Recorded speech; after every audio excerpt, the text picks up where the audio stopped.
Recognizing a communist, physical appearance counts for nothing.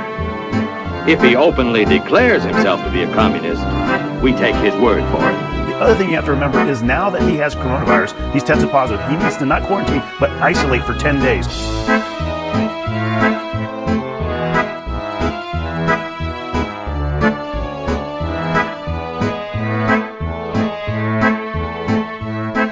I think it's been amazing what we've been able to do. If we didn't close up our country, we would have had 1.5 or 2 million people already dead.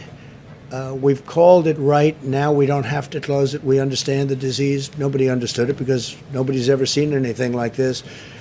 The closest thing is in 1917, they say, right? The great pandemic certainly was a terrible thing where they lost anywhere from 50 to 100 million people. Probably ended the Second World War. All the soldiers were sick. That was a terrible situation, and this is highly contagious. This one is highly contagious. Добро пожаловать в In Pursuit of Truth. Меня зовут Sir Patrick Maxky. No, I'm just kidding. I'm not a real Russian person. I'm a Russian bot. But I do have a few things I want to talk at you about today. I want to talk with you a little bit about 1917. I want to talk with you about President Trump catching the Rona. And I want to talk with you about a few older posts from those guys. So grab your coffee, fist bump your neighbor, do the thing, stretch your hamstrings. Never know when you want to take off running. But for now, let's start off with a little Trotsky. Let's do it.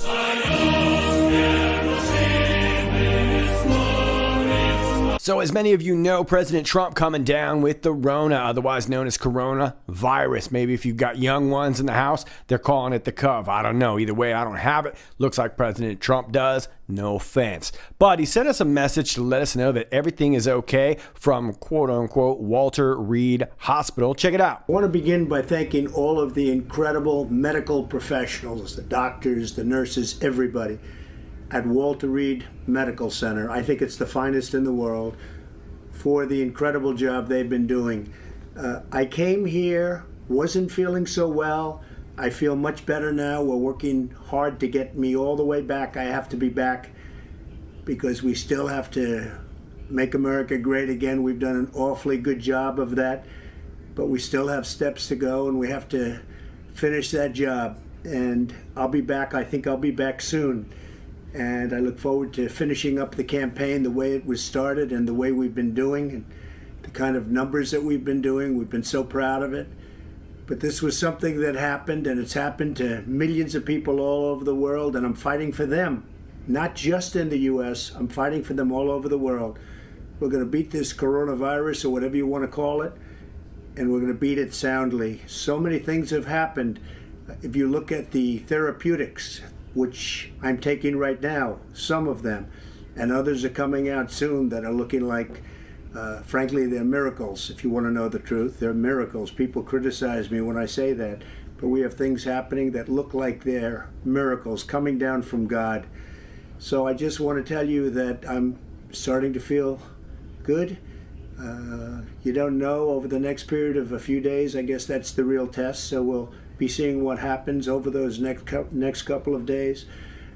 I just want to be so thankful for all of the support I've seen, whether it's on television or reading about it. I most of all appreciate what's been said by the American people, by almost a bipartisan consensus of American people. It's a beautiful thing to see, and I very much appreciate it, and I won't forget it. I promise you that. I also want to thank the leaders of the world for their condolences, and they know what we're going through. They know what, as your leader, what I have to go through. But I had no choice because I just didn't want to stay in the White House. I was given that alternative.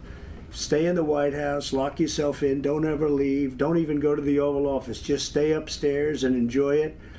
Don't see people, don't talk to people, and just be done with it. And I can't do that. I had to be out front, and this is America. This is the United States. This is the greatest country in the world. This is the most powerful country in the world. I can't be locked up in a room upstairs and totally safe and just say, hey, whatever happens, happens. I can't do that. We have to confront problems. As a leader, you have to confront problems. There's never been a great leader that would have done that. So that's where it is. I'm doing well. I want to thank everybody. Our First Lady is doing very well. Melania asked me to say something as to the respect that she has for our country, the love that she has for our country, and we're both doing well. Melania is really handling it very nicely. As you've probably read, she's slightly younger than me, just a little tiny bit, and therefore, just we know the disease, we know the situation with age versus younger people, and Melania is handling it statistically like it's supposed to be handled, and that makes me very happy, and it makes the country very happy. But I'm also doing well, and I think we're going to have a very good result. Again, over the next few days, we're going to probably know for sure. So I just want to thank everybody out there, everybody, all over the world, specifically the United States. The outpouring of love has been incredible. I will never forget.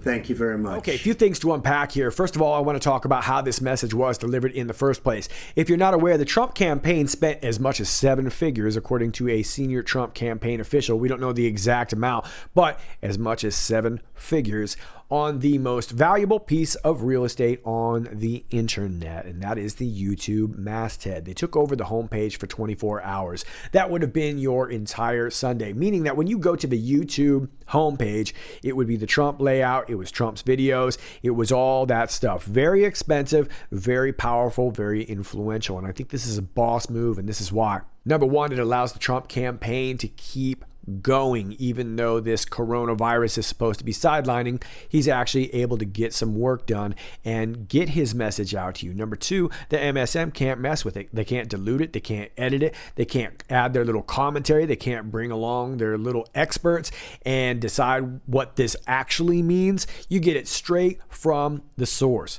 Number three, this was a big buy. And normally critics would want to jump all over the money being spent on this. But in this case, the money is being spent on thanking the American people. Very tricky to critique. And I do believe that's why we haven't seen a ton of news on this. But this was a boss move all the way around. And I think President Trump tried to keep it really simple and keep it as classy as he knows how to do. And I think he did a pretty good job of it. Next thing I noticed was that he mentioned the Rona. He said, or whatever you want to call it. Well, does that mean that we're going to call it something different in the near future? Who knows? I did a couple of videos on it entitled The Bite Part 1 and Part 2, where we explored the Rona a little bit and the possibilities of it having some origins that might have something to do with malaria, which is not a virus. It's a parasite. Now, I'm not making that claim. I'm just pointing out that President Trump said, or whatever you want to call it. Could this be some foreshadowing that down the line we might call it something different? You decide. But then he goes into therapeutics and quickly lets on that he's on them. He doesn't say which one. And he doesn't mention hydroxychloroquine, which was very curious. So, is it possible that he's letting that happen under wraps? Who really knows? Is there going to be some new therapeutics coming out? Well, President Trump said there were. We have things happening that look like miracles coming straight down from God. And I'll tell you, as far as my assessment of this video, that was the most confident line he delivered in the entire video. You can go back and check for yourself. But that was my feeling on it. And I really felt encouraged with this because who knows what that really truly means on the bigger picture and how soon that could develop. But it seems like this is a very exciting time to reveal. But what I really like the most about this entire message and the way that this was delivered is that this is grabbing the reins of the situation in an absolute fashion. As you'll notice, his team of doctors are coming out every day and getting briefs. They're not taking any crap. They go out there and they give the answers and they do their thing. And it gives some legitimacy to all this. And I have a feeling that when it's all said and done and when it's all wrapped up, we're going to see that Here was an older man and his wife got over it just fine, and we can open the country, we can get back to work, we handled it, and it's all good. So it remains to be seen, but I can't help but think we're going to find out in the real near future that this is very manageable, and that should put the nation at ease, at least a little bit. But wait, there's more. We got another video from the POTUS earlier. Check it out. We're getting great reports from the doctors. This is an incredible hospital, Walter Reed. The work they do is just absolutely amazing, and I want to thank them all. The nurses, the doctors, everybody here. I've also gotten to meet some of the soldiers and the first responders, and what a group. I also think we're going to pay a little surprise to some of the great patriots that we have out on the street, and they've been out there for a long time, and they've got Trump flags, and they love our country. So I'm not telling anybody but you, but I'm about to make a little surprise visit. So perhaps I'll get there before you get to see me. But I just, when I look at the enthusiasm, and we have enthusiasm like probably nobody's ever had. Our people that love the job we're doing, we have more enthusiasm than maybe anybody. So it's been a very interesting journey. I learned a lot about COVID. I learned it by really going to school. This is the real school. This isn't the let's read the book school. And I get it, and I understand it, and it's a very interesting thing, and I'm going to be letting you know about it. In the meantime, we love the USA, and we love what's happening. Thank you. Yeah, this isn't the let's read a book school. It's my new favorite line ever. So he's got something that he learned. He gets it. He understands it. He got himself an education. And now he can't wait to share it with you. Well, that wasn't the only thing he was sharing. Every 45 minutes, he was out there on the streets. Okay, not personally, but he had somebody doing it. Every 45 minutes, delivering pizzas. Check it out. Freaking day. Trump? That is from Trump. He has bought over 250 pizzas that keep coming in. Every 45 half hour.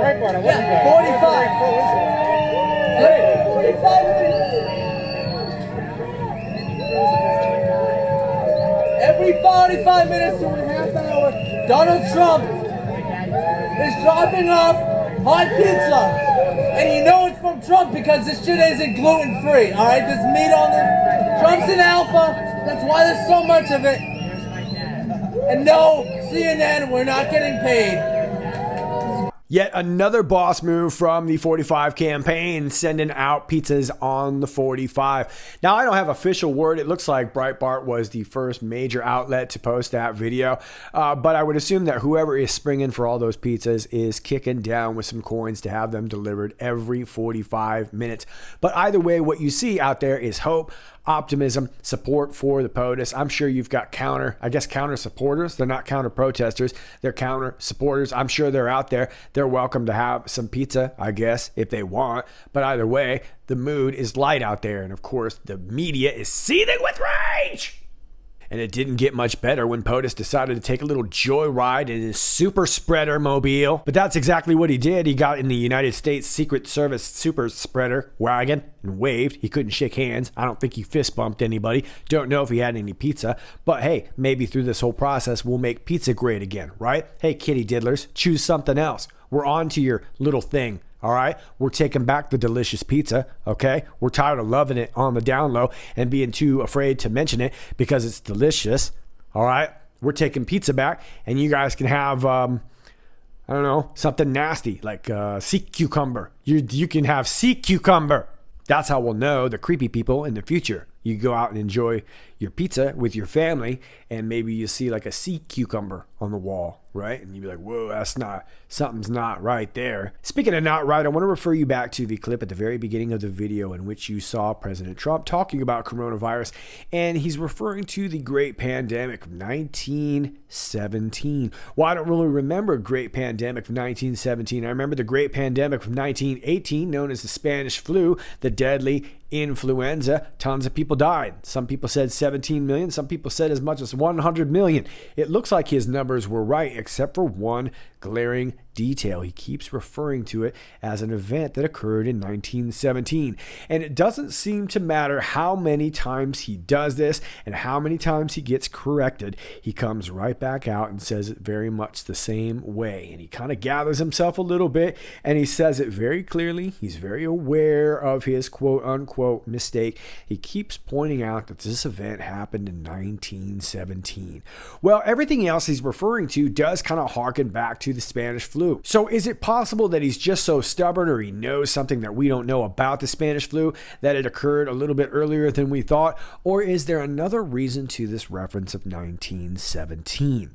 But isolate for 10 days. What's and the that difference? means since he had it October 1st, well, the difference being quarantine means that you think you were exposed, but you haven't started showing any symptoms or you haven't tested positive. So that means you need to stay home, you need to stay away from other people, but not necessarily isolate yourself from your family members.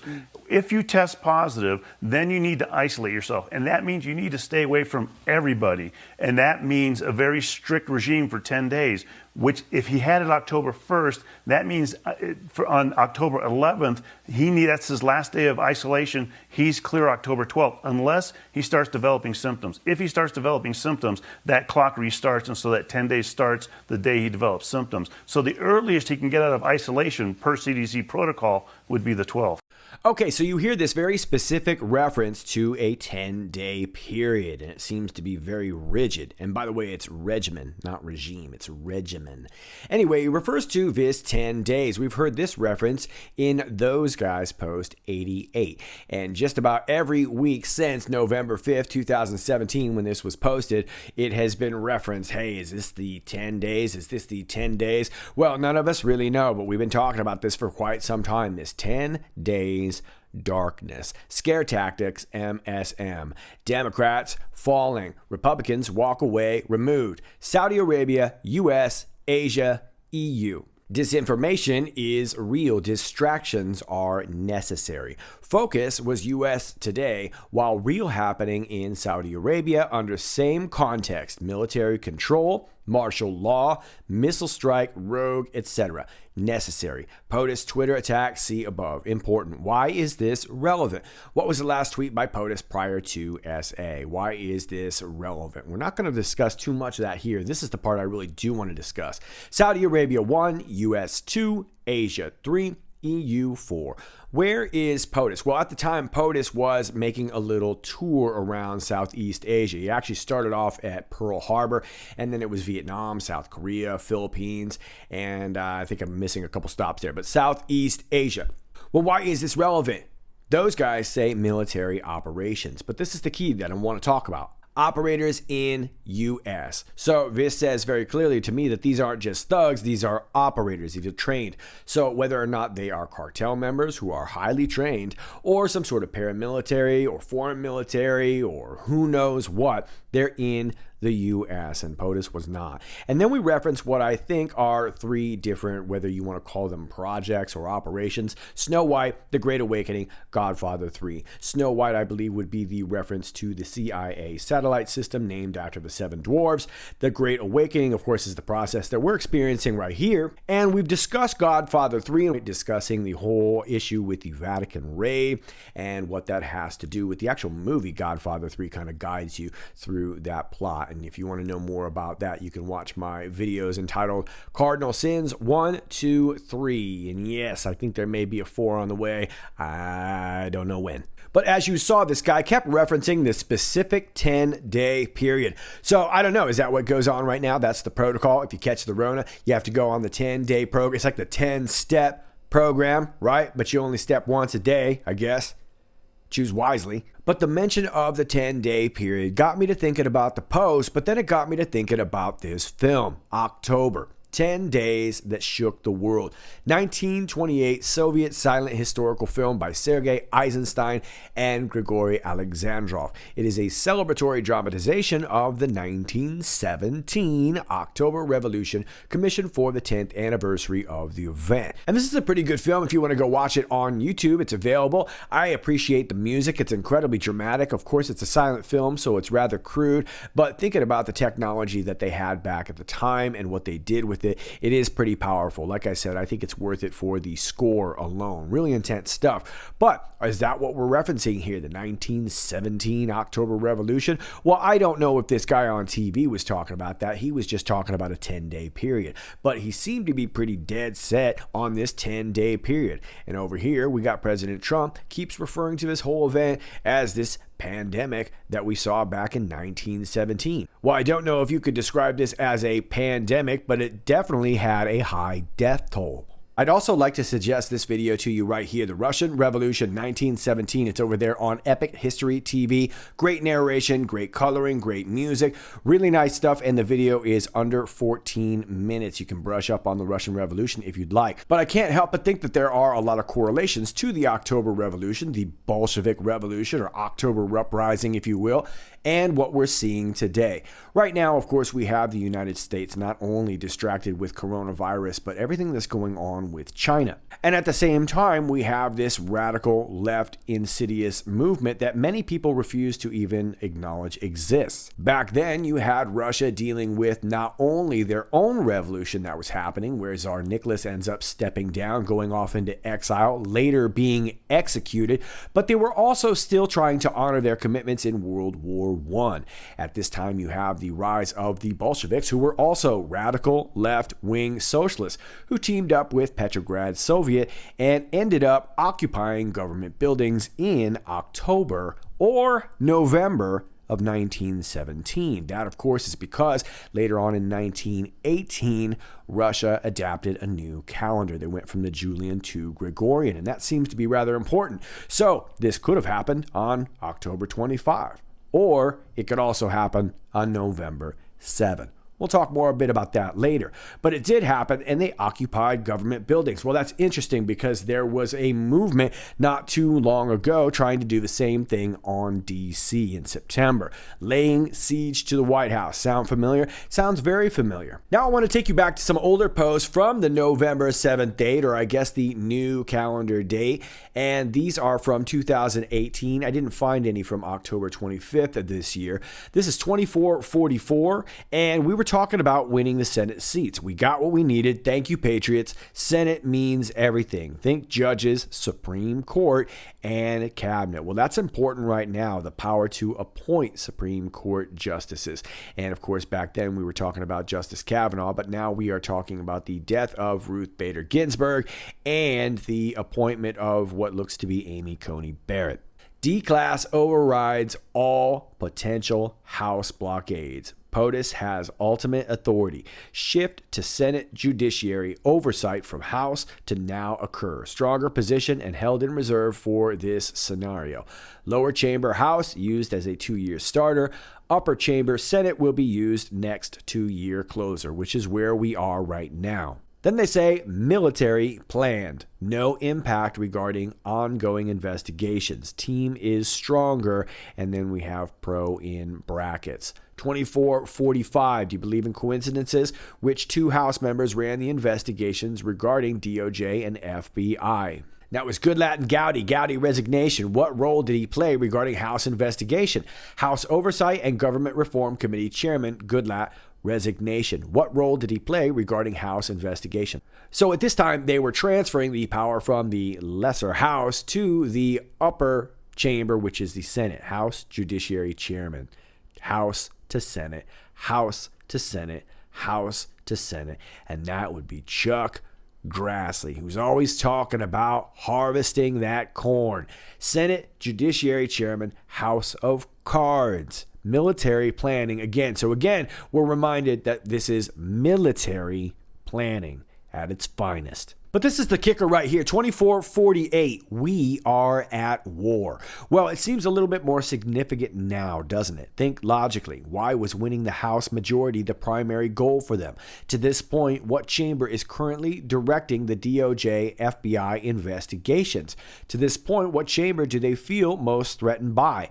While the focus was on the House for them due to above, our underlying focus was adding pro-POTUS members to the Senate and safely securing a pro majority. Yeah, we were looking for the long game. And here we are with a very powerful choice of being able to put in another Supreme Court justice. Our underlying focus was adding pro-POTUS members to the Senate and safely securing a pro-majority. The Senate is worth so much more. The Senate controls judges and cabinet positions without House approval. The Senate Judiciary Committee has direct oversight over the DOJ and FBI, more power than the House. While we had a Senate majority on paper, in reality, we never did, nor could we count on bringing investigations to that body until it was safely in our full control. The Senate was always the primary objective. Moves and countermoves.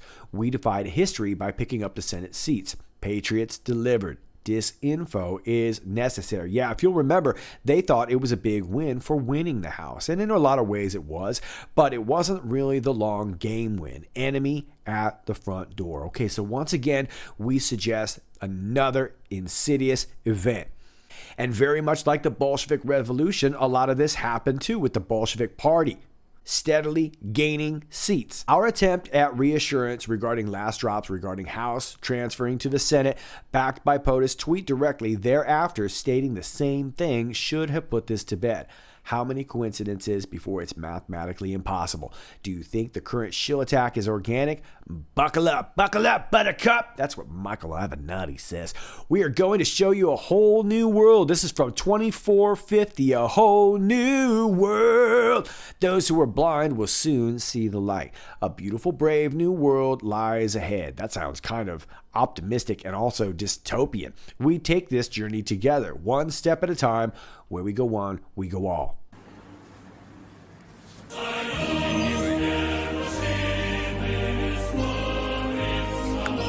Moving on to 2455, we had a link to Reuters. Top Senate Democrat Schumer. Whitaker should recuse himself from Russia probe. That is top Democrat Chuck open mouth insert Schumer, and he was talking about acting AG Matthew Whitaker at the time, saying he should recuse himself from Russia probe. That was evidently their red line, and those guys said there will be no recusal. They said it all tough like that too. Then in 2457, those guys linked to a thread from our boy in the Matrix. And I'm sorry, Matrix, I'm not going to cover your whole thread today, but I just wanted to cover the top comment. Fun fact: today is the anniversary of Red October in 1917. That's from Jennifer at Supermom43207. Next post, 2458, those guys say red line on the anniversary of Red October. Now, what are the odds of that? And it was specifically referring to Eric Holder's tweet.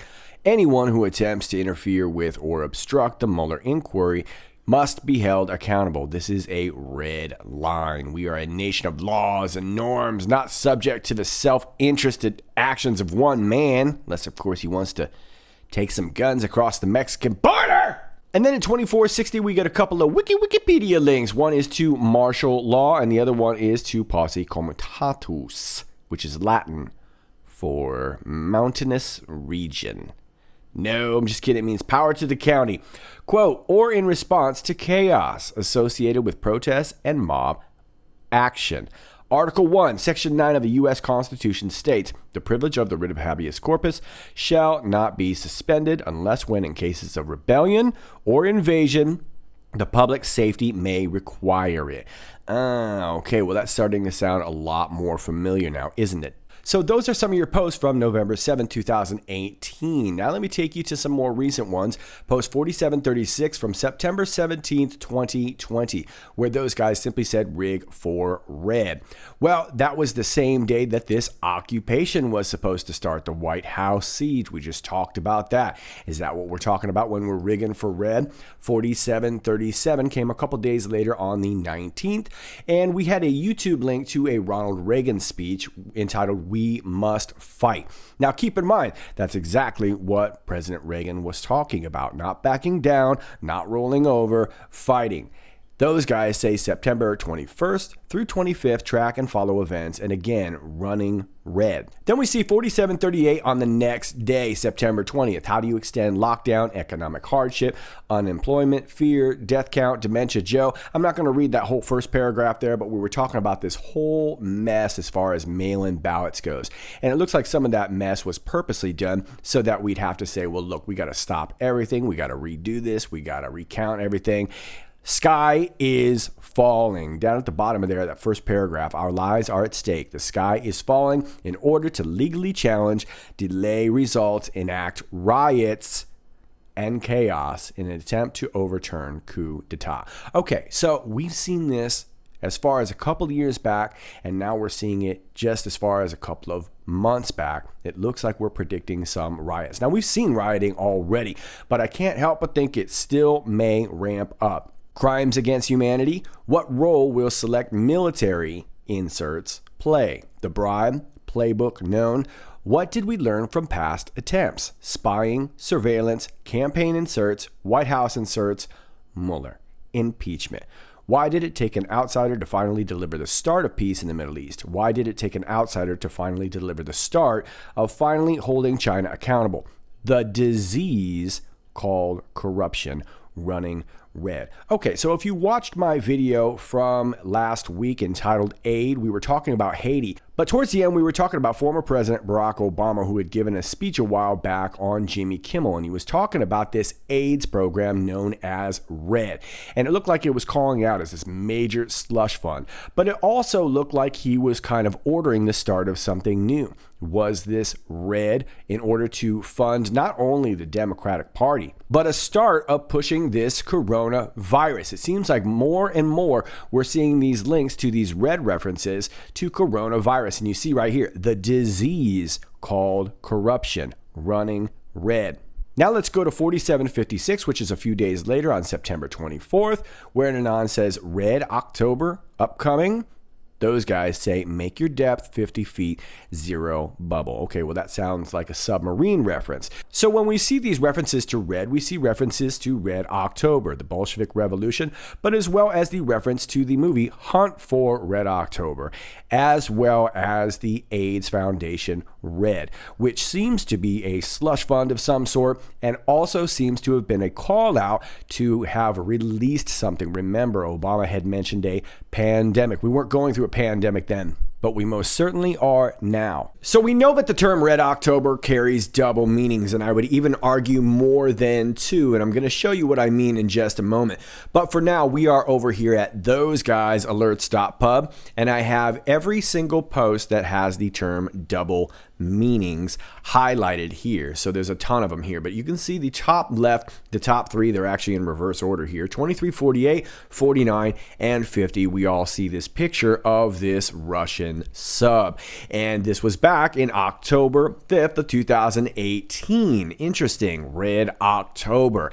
And part of the link here is to this CNN article here where we had an admiral warning of a submarine. Interesting. Hunt for Red October. But let's look over here on the left at 2350. You see a picture here of the sub, and then we see a highlighted post from 2018. Future News will highlight. Note the hunt was dropped, meaning that they must have found Red October. And then the rest of the post here shows you the CNN link. And so it begins. How do you start a war? Markers matter. Playbook fail. And then we see these pictures of what appears to be a missile firing. This was from Whidbey Island. Now let me stop here real quick and point this out, because I know I'm going to get probably a couple of emails showing me this one article of a photographer supposedly doing a debunk on this picture, saying that this is actually a slow exposure of a helicopter rising. I've already done a video 2 years ago debunking that, and if you're the person who wrote that article, come on, man. Come on, man. So don't send me that article. I'm aware of the article. I've already debunked it. If you want to disagree with me, you're welcome to, but we're moving on. Post-Justice Kavanaugh confirmation. Russia, Russia, Russia. Think UK, Australia. Well, that's outside of the Five Eyes intelligence agencies, right? Even though they are part of the Five Eyes intelligence agencies. Russia, Russia, Russia. Deflect, declass, deflect, blame, focus, Russia. global enemy. The hunt for dropped. Why? Well, because they found this, and it didn't end up hurting anybody. POTUS was flying around in Air Force One, and it looked like this might have been going after him. We don't know that, but it sure looks like there were a lot of signs pointing to this, and the media didn't want to cover it. When was the unauthorized missile fired? Was it found/discovered prior to hunt? Well, likely not. I imagine those guys mentioned it because they were wanting us to find out that they had already found it. Right around this same time, we had some very cryptic tweets from John Brennan and Michael Avenatti, which kind of led us to think that they were aware of this. Russia sub-threat push. Red_October. Double meanings exist. Okay, so those guys are telling us that it means a couple things, and then we have these ellipses here, or I guess it's more than ellipses, it's just a series of dots. I'm not exactly sure what they mean, but we do know that we're talking about double meanings. But let's keep on going, and you can see, just by eyeballing this, we see a lot of references here to the Nazi logos. We've got the anti-fascist logo over here. We see a lot of foreshadowing, but I want to take you down to 850. This was from March 6, 2018. Learn double meanings. News unlocks map. Why is steel so important? Well, steel is important for a lot of things. Infrastructure, transportation, defense, all kinds of things. Expand your thinking. And then we got a link to an old document here declassified by the CIA. The Red October steel plant in Stalingrad was obliterated during World War II and was rebuilt by the Soviets before the war ended, using such materials as they could obtain. The machinery is 25 years out of date, and the director of that factory admitted recently that some of the machines were 50 years old. The director added that a new rolling mill plant is going to be built as soon as possible. Okay, so this was a document from 1954. Well, this company was actually established back in 1897 and changed their name to Red October after the Bolshevik Revolution. Factory provided steel for the Stalingrad tractor factory. It was completely destroyed in the Battle of Stalingrad, but was restored by 1946. During the Soviet era, it was awarded the Order of Lenin and the Order of the Red Banner of Labor. Okay, so why is it relevant now? Well, the company entered bankruptcy in 2009, but it was in 2013 this guy, Dmitry Gerasimenko, who ended up taking it over. And in 2016, he was detained in Cyprus on fraud charges. And it was over a $65 million loan from VTB Bank. VTB Bank is the Russian state-owned bank that allegedly underwrote loans from Deutsche Bank to Donald Trump. While the story of this Red October plant seems to be very complicated, I have a feeling it will be the subject of future stories, but I do want to introduce it in this video. But one of their main clients was a group known as Rostec, and they make all kinds of defense equipment. It looks like they specialize in this warrior exoskeleton stuff. But I want to point out that in 2007, 100% of the shares of this factory was bought by a Ukrainian businessman known as Edward Shifrin. And although he is Ukrainian, he is now a Russian citizen. That was thanks to Putin himself. He's also the CEO of Midland Resources Holding Incorporated. It was $500 million of their dollars that was used to help build the Trump Tower in Toronto. So, like I said, this is a fairly complicated story, and we are likely to cover more of this in the future, as I have a feeling that this will probably come back up. By the way, this guy, Gerasimenko, was also a basketball player, and he actually owns a team also known as Red October. But he was essentially arrested for stealing $65 million. It was a loan from VTB Bank. This was meant for his steel company, but he was ending up transferring the money to other accounts, and that's where it starts to get really sketchy.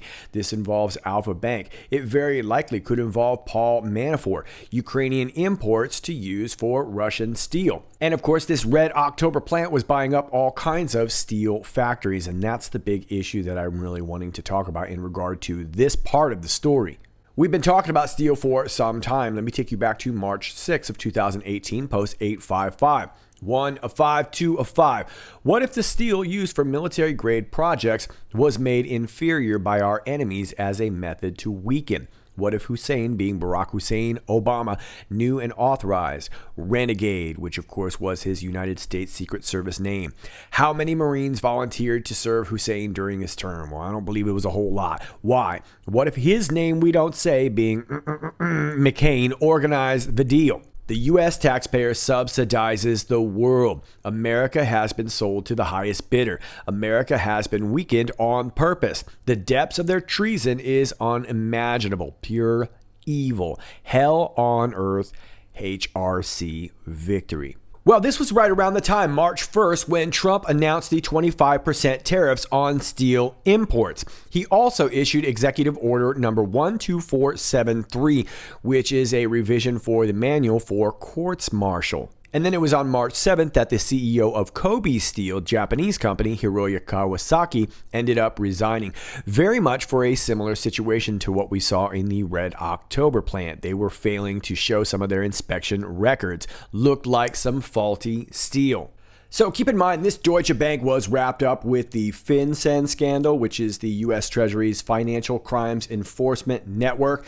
More than 2,100 leaked suspicious activity reports, or SARs, and other documents. And this involved more than $2 trillion US of flagged transactions between 1999 and 2017. Also involved a number of banks, including JP Morgan, Deutsche Bank, like we just talked about, HSBC, AG, and VTB Bank. This exposed billionaires around the world, and this is how Paul Manafort ended up getting caught up. But it also involved some North Korean and Chinese companies. So pretty much everybody was involved here. So there you have it for now. Is it possible that we are still looking at another Red October situation? And will it be going down right now? Is this the 10 days? Well, we'll have to see. We're in the middle of it at this point. Is it also possible that we've already found one of our Red Octobers on Whidbey Island long ago? And is it possible that the steel factory Red October still plays a major factor in international embezzlement, as well as providing certain entities faulty steel defense products? Well, as always, you decide, but let me leave you with one last thing. I want to thank an Anon who sent this to me. This is from the Independent from a few years ago, and these are some fun facts about the switch from the Julian calendar to the Gregorian calendar, which, by the way, is only 11 minutes different. Saudi Arabia just switched to this calendar as well. But in 1582, 10 days were erased from history. With the introduction of the Gregorian calendar, 10 days were erased from time. The days between October 5 and October 14. Boy, that's right now. Like right now.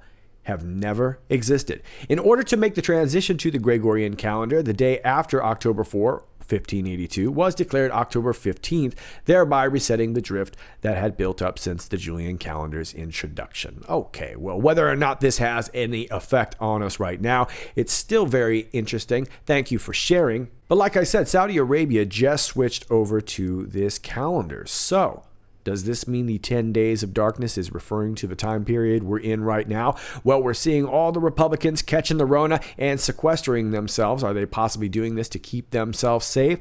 Not exactly sure. We'll have to watch it play out. Or is it possible that we're going off the newer calendar, which would suggest our revolution may happen early November? Actually, the days right after the election, which those guys have often alluded to in some way, shape, or form. Well, I'm still learning to read the map, and as always, you decide, but that's all I got for you for now. As always, if you like this video, please click like, share, and subscribe. My alternate links are down below if you're watching me on YouTube, or you can find them pinned to my Twitter. If you got information for me, please email me right here. This will also be linked down below. And if you'd like to send me something old school, I have a P.O. box where you can send me something, and that is down below on YouTube as well. Thanks for watching. This is Sir Patrick Mack, and until next time, stay funky.